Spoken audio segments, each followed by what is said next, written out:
Morning. It is December 19th, 2023, and this is my daily trade report.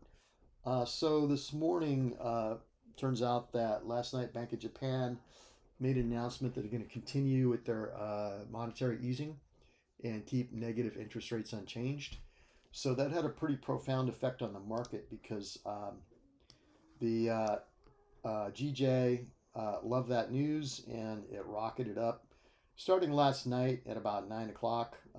It went up pretty much all night long, and it kind of hit a ceiling up here about 5 o'clock, 6 o'clock, 7 o'clock, something like that this morning.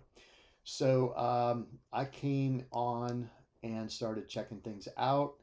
I've got a new system here of marking my charts, and I'll just go into that really briefly because I feel like it's super important and super helpful. So basically, daily pivots where price rolls over, and you can see that, for example, on the daily chart. This will be a daily chart right here. An example of a daily pivot would be something like this right here at this level. If you can see this. This is where price, actually that's a little bit, sitting a little bit high. I can unlock that and bring it down. This is where price, oops, I got that one locked, okay. Basically where price pulls back to a level, bounces off that level, and continues up. So that's a support pivot, a daily support pivot right there. And, oh, I see why I had it here, because I was basing on this one. Okay, I'll put it back. I like to use the most recent ones if I can. So that's just an example of a pivot. That's a resistance pivot. So that would be support on the way up. So I wasn't really watching the market this morning, but I'd say the daily ones are probably some of the strongest ones. So if you had say a 1 minute chart up right here, and you could see easily that as price came up to this support pivot, it rejected off of it.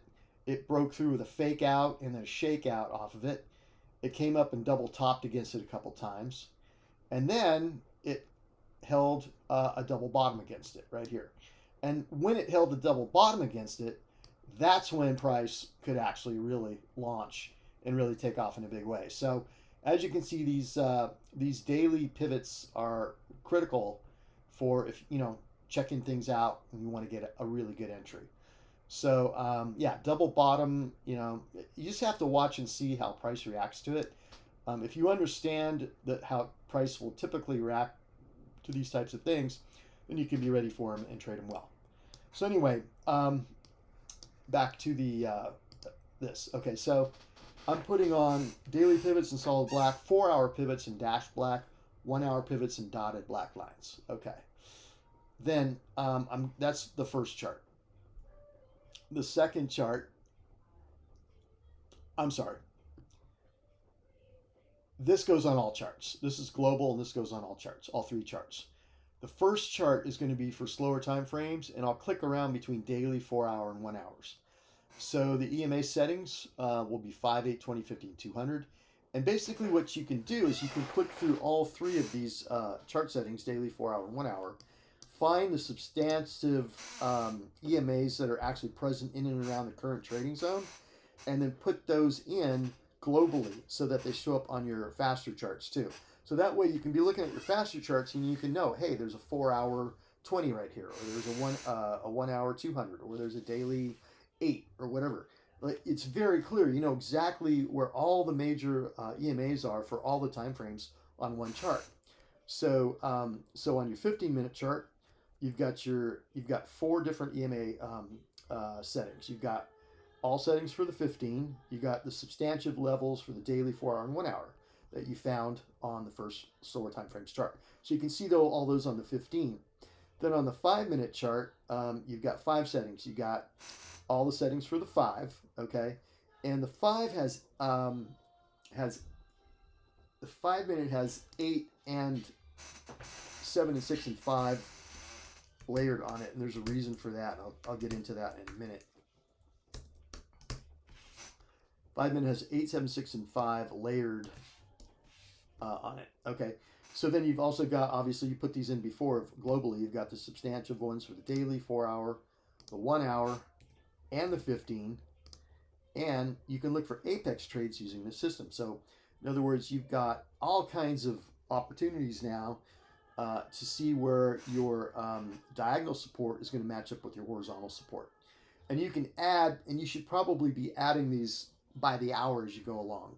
That's something that I'm just kind of starting getting into. So with all that said, you can go into your trades now and start looking at how to trade this. So basically I'm looking at your slower time frames here, usually keeping that on an hour, but sometimes I'm kind of clicking around and looking at the 4 hour and the daily.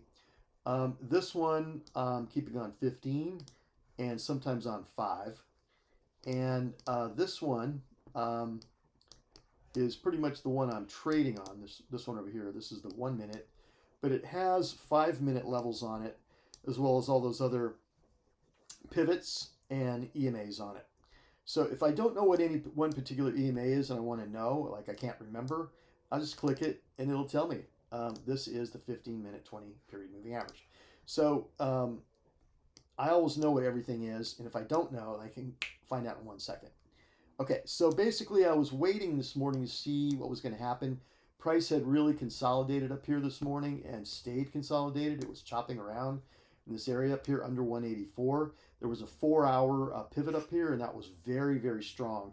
It triple topped, quadruple topped against that this morning, and it just didn't want to go above, but it didn't want to go too far below either. It was really choppy in this area. And then finally, price broke out, and it broke out under and started heading down. Now, I thought it was going to bounce off this daily pivot, but thing is, it had gone up like from the Japanese announcement, it had gone up 180, 170 to 184, so it gone up about 230 pips. So that's quite a run up in a short period of time. So I think it had to kind of make up some of that and digest some of that move and come back down. So basically what I did is after it kind of broke through all these levels, it was kind of like open air down here, right? Because this was a clean traffic area from earlier this morning over here.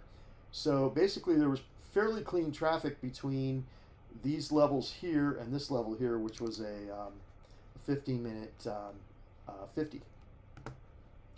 So I looked for a little bit of a retracement to continue the shorts, and I first took this one, and it came down a little bit.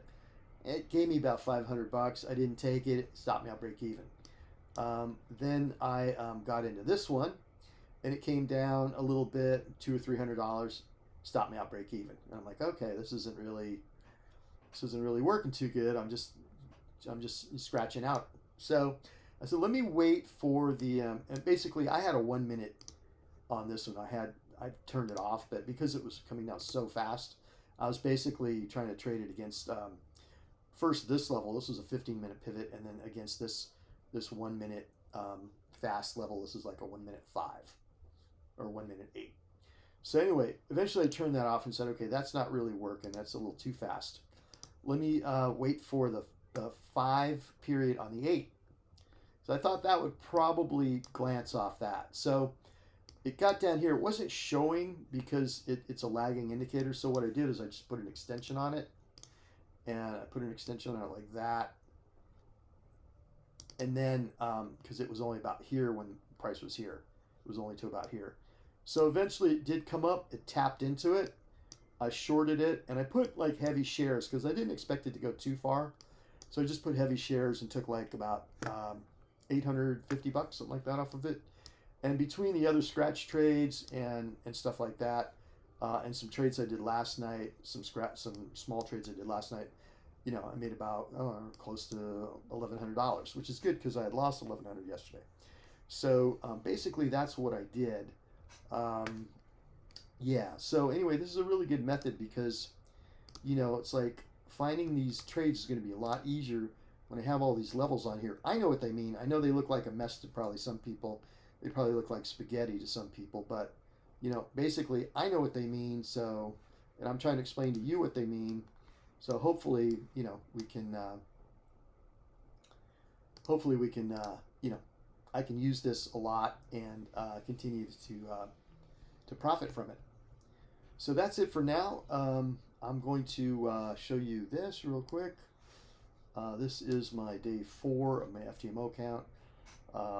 Right now, currently at about 17 and change, 1700 and change. So that's about it for now. Anything else I wanted to show you? Oh yeah, one more thing I wanted to show you, and that's the chart I made to calculate my lot sizing for GJ. So basically what I'm doing is I'm looking at the logical stop here.